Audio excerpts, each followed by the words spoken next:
Alors, moi, ce que j'aime bien avec les vins à bulles, c'est aussi essayer de détourner leur usage de ce qui est communément accepté. Et ce vin-là en particulier est intéressant parce que vous avez remarqué, on a du fruit bien sûr, mais on a aussi cette fraîcheur qui est tout à fait particulière. Ouais. Légèrement marquée par un côté entre un peu salé et iodé. Et alors, moi, ce qui me semble intéressant là-dessus, c'est les huîtres. Les huîtres. Alors, les huîtres, on ne pense pas toujours avoir des vins à bulles avec des huîtres. Ouais. Mais alors là, je vous assure que vous allez passer un moment pas trop mal. Il y a une tension sympa. Pas trop mal. Et qui appelle les huîtres. Alors, à bien des égards, il y a un contraste entre le toucher de l'huître dans la bouche et le toucher du vin, parce que le toucher du vin, il est en deux temps.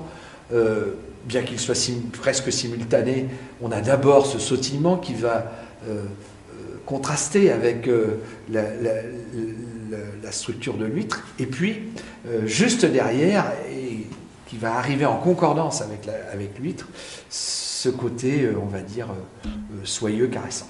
Alors ça, c'est le premier point que moi j'adore, c'est cette sensation mécanique. Et puis, la deuxième, c'est que le vin et l'huître, qu'est-ce que ça parle bien ensemble?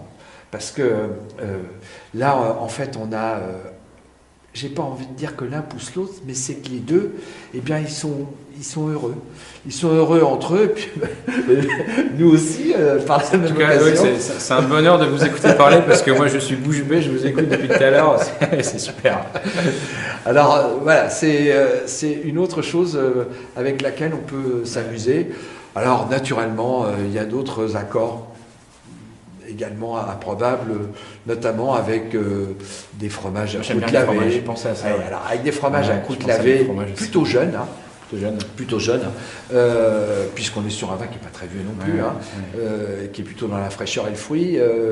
Ça peut être intéressant avec on va essayer tout ça, c'est bientôt un Cantal entre deux, ou un Beaufort, ou un Comté.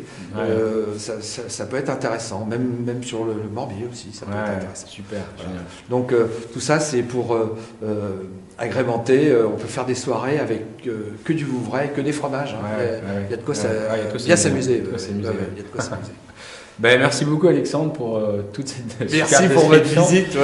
Et je termine en disant que Château Gaudrel est ouvert, je crois, toute l'année. Hein. On peut venir alors c'est ouvert toute l'année. La saison, c'est-à-dire du 1er avril au 1er novembre, le dimanche matin également. Et à la saison creuse, donc du 1er novembre au 1er avril, c'est fermé le dimanche matin. Tous les autres jours sont ouverts. N'hésitez pas, vraiment, si vous êtes à Tours, venez faire un saut, c'est juste à côté. Et ça on est devant la Loire, c'est magnifique, c'est un endroit magnifique. Merci beaucoup. Merci de votre venue. Merci.